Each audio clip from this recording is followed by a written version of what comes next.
Welcome back to another episode of the 6K Sports Sedan and Luxury Sedan Challenge, presented by Continental Tire, where today we're going to light this candle, hear a little supercharger whining, and maybe a little whining from PT too.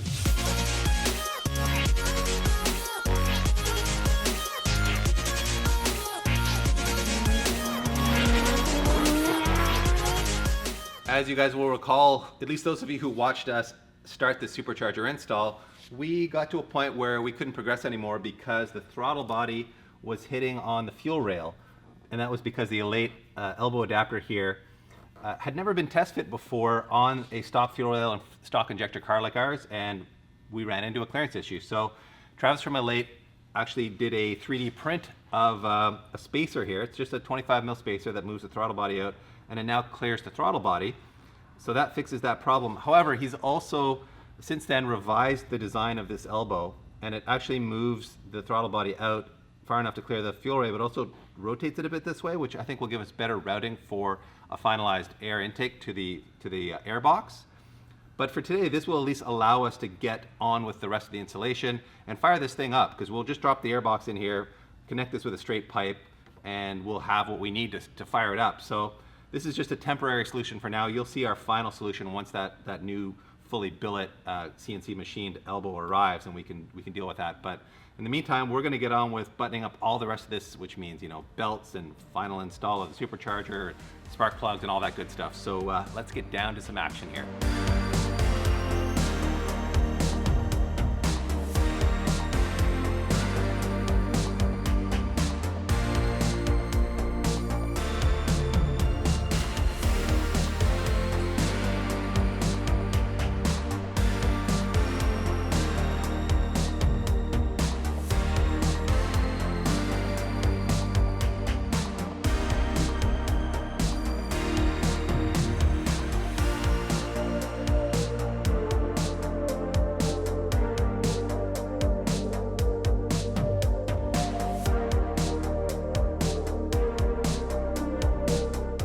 As you can see, we pulled off the supercharger, and while that was out, I decided to give the engine a quick cleanup. It's just a spit shine, mainly so that you guys would stop chirping me about how dirty this engine bay is. Looks a little better now. And while the supercharger's out, we're also doing some other bits of housekeeping, including swapping in some fresh spark plugs.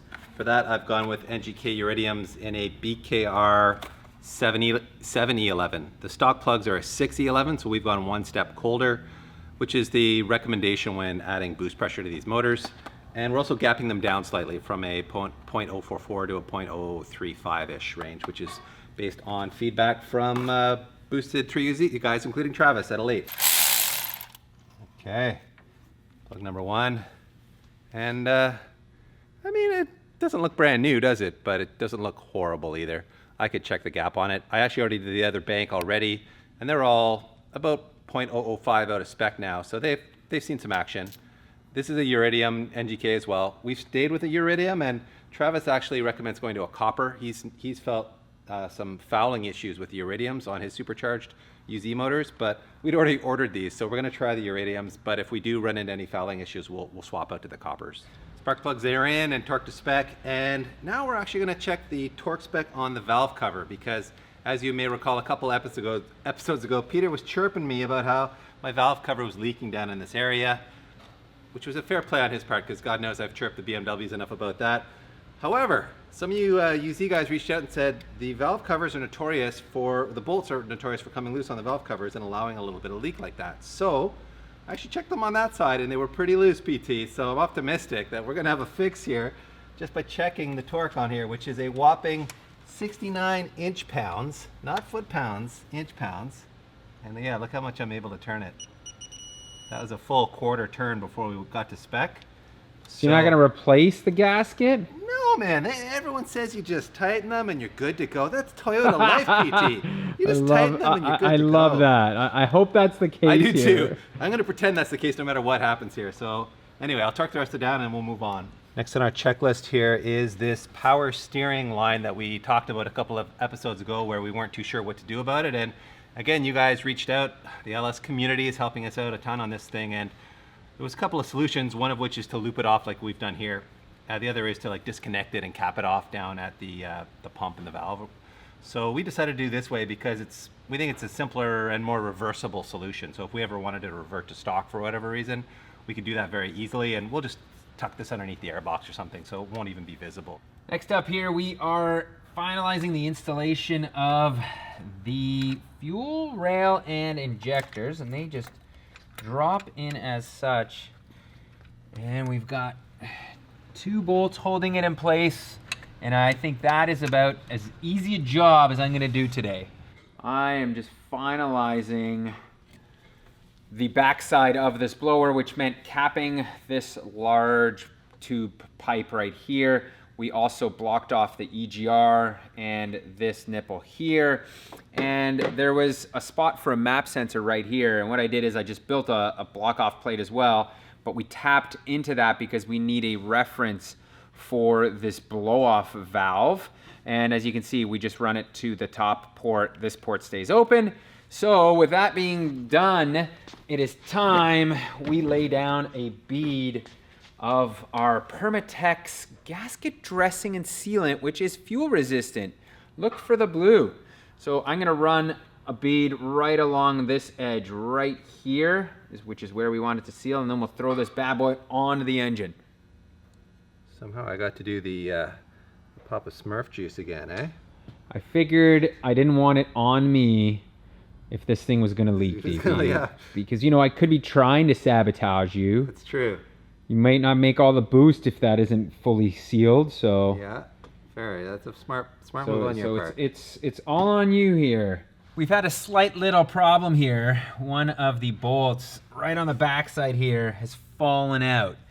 And to get it back in has turned into quite the challenge because I can't get my finger in here holding the bolt. Like, how do you do this? So I've got this little magnet. Now I'm trying to pass it in here. Let's see if I can do this. Oh my goodness. Oh, look at that. Oh, dude. First shot. Coming through. There you go. Well, you can't say Pete's sabotaging anymore, everyone, because that was a killer move. That is full pro tip there. Use the magnet. Oh yeah. All right, here we go. Here we go. Oh, I can't get my. Can you hold it? Right there. Yep. I'm trying. Okay. Yep. There we go. All right. Coming down. Oh yes. Oh yeah, first shot. Ooh yeah, I can see the blue coming through. Look at that.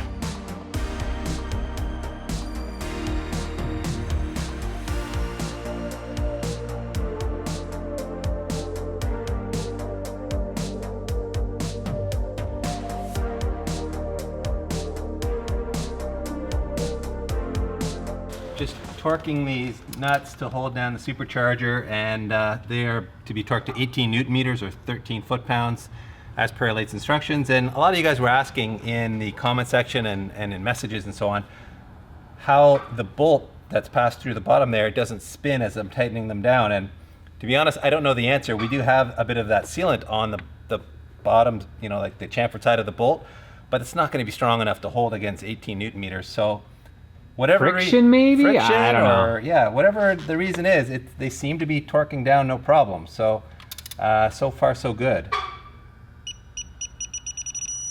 There you go, another one at 18 Newton meters. So we're just putting our custom Vibrant Performance fuel line back in place here, and as you guys will recall, we used the OE fuel banjo bolt here because it has this damper built in, and we thought that'd be a nice feature to retain. However, someone reached out to Travis at Late and said, wait a minute, isn't there a difference in the design of that bolt versus the AN bolt? And as you can see, that person was right. So whoever you are, thank you for pointing this out, because the way this OE one functions is the fuel passes up around the base of it here, which requires a larger diameter banjo for it to pass through to let fuel flow through that area. Where the AN one, the fuel passes through this little orifice here, and so it's a smaller diameter banjo. So if we'd used the AN style one on here, we would have blocked that off and there wouldn't have been fuel flow through there. So we would have had real problems. So we're gonna, of course, use the AN one instead, which means no damper. But Travis has run these, we've run these without dampers before too, without any issue. So I don't think it's gonna be any kind of a problem. We could also add damper to the end of the fuel rails if we find there's some kind of a problem happening, but we don't expect there to be. So to the AN bolt we go. That nipple that I left unplugged was for the brake booster line. And here is the factory one.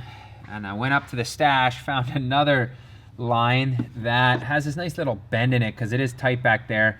And what I'm gonna do now is attempt my best here to try to get it on the back. And once that is in place, I'll be able to mate the two together here. Oh, she's tight, DP. Uh-oh. Here comes the potty talk again. Oh, I think it's going on though. Damn it, I didn't grease it. You always got to grease it, PT. Now it's... Oh, now it's the reach around. Going in with two hands, everybody. Oh boy. Things are getting intense. 12 seconds later. Now I've got my vacuum connector here that's going to join these two together. Squeeze them on there nice and tight. There you go. Grab a set of pliers. Put this on. And there you go. We're gonna tuck that in the back a little bit. But I think that looks pretty damn good. It's a pretty good solution to get that brake booster line set up.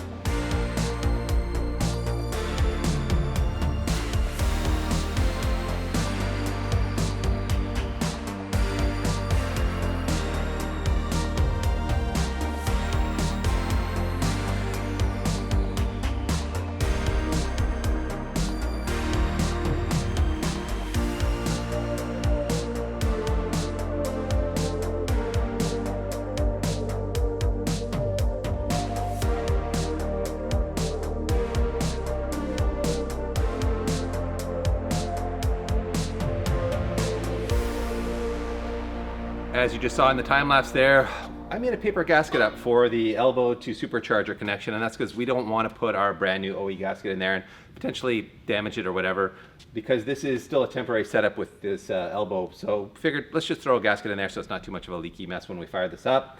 And now it's time to move on to installing our supercharger pulley belt. This is going to actually drive all of our pulleys, and this is a 6PK 2680.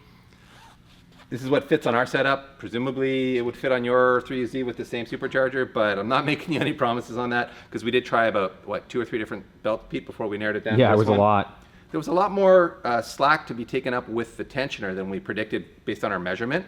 We ended up taking, I think, almost 50 mil out of that measurement, which was a lot more than we expected. So we kept dropping down by like 10 mil, 10 mil, 10 mil till we got here. So it's time to route this up. It's a bit of a job. I've done it a few times now, so I've got it kind of down to a science, but it's still going to take a minute. So come along for the ride, won't you? So I've got it routed more or less the way I want. I just need to fully move the tensioner and then tuck this belt down underneath the bottom pulley here, and I'll be all set on all the pulleys. This is looking good. All right, so that is on there. Just making sure I'm on properly everywhere, and it looks good. And you can see we've got good belt tension, and we've got really good belt wrap around the supercharger pulley. That's always a topic. Does this hose usually go into the supercharger? No? That does not normally go into there. That will go down in between here, as you can see. That'll live down there, but you can see we have really good belt wrap around the charger pulley, so I don't think we're going to have any issues with that wanting to slip. Certainly not at 5 PSI. It's not like we're asking a lot of this thing, so that is our belt setup. I will rehook that hose up properly. And then what's left, PT? We got to put the air intake in here and get ready to fire this thing up. Time to sauce up the supercharger with this eBay supercharger oil, which I hope is not Can I ask you a question though? Yeah, yes. Does it stink? Oh, good question. It does not stink. So something about the magical supercharger process makes this oil stink. It takes like 7.5 ounces. This is 4 ounces, so I don't think we're gonna make a mess yet, although with me at the controls, you never know. I'm trying to finalize the vacuum setup on here, and originally I guess this is the driver's side bank PCV valve. The hose ran to the throttle body over here, but I realized that the nipple underneath there is actually blocked, so this plate doesn't have the provisions to allow air to go through that nipple. So I had to ditch it, which meant I had to find another vacuum source and on the supercharger, And on the back side, there really wasn't anything aside from that one massive large tube that I blocked, but that's obviously way too big for this. So what I did is I took that EGR block off plate off, and what I did is tap in this brass 90, and now I'll be able to put that back on there and then tap into here. And one of the other things, we're trying to keep this as OEM as possible. This is a part of the evap system, this solenoid here. It too needs a vacuum source from the intake manifold, so I'm just gonna tee this into here and let it do its job. I know it wasn't like that from the factory, but I think it's still gonna work because it's essentially coming from the same vacuum source. Since this is a mock setup, we are going to mock up our intake in a non-conventional way just to get it on there. You'll need a 3 1/4 to 3 inch couplet, which Vibrant does make, and I've pulled some Vibrant tubing from the scrap pipe here, and what we're gonna do is jig this up like this, and now we can plug in the mass airflow just for the time being. But DP, battery on. I think this thing's ready to go, man. So before we go starting this thing, we should prime the fuel to see if we have any leaks on our system. So prime it up, DP. Well, I'm in the on position now. Oh, you're in the on position. All right, well, I don't see any fuel leaking. All right. Do you want to do this? All right, let's try it. Let's see. Battery's dead. Charger in place. Battery in place. Let's do it. All right, here we go.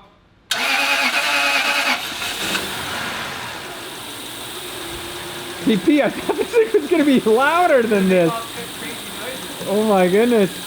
It's running. It doesn't seem to be loving life, but it is running. It's a little shaky here. Wow, man. How cool though. This thing is actually pumping away here. I feel like there's something not quite right with the... So DP is on the gas here at about 1300 RPM and it purrs. It is running like an absolute champ right now. But this does not want to idle, which could be a bunch of leaks there, who knows.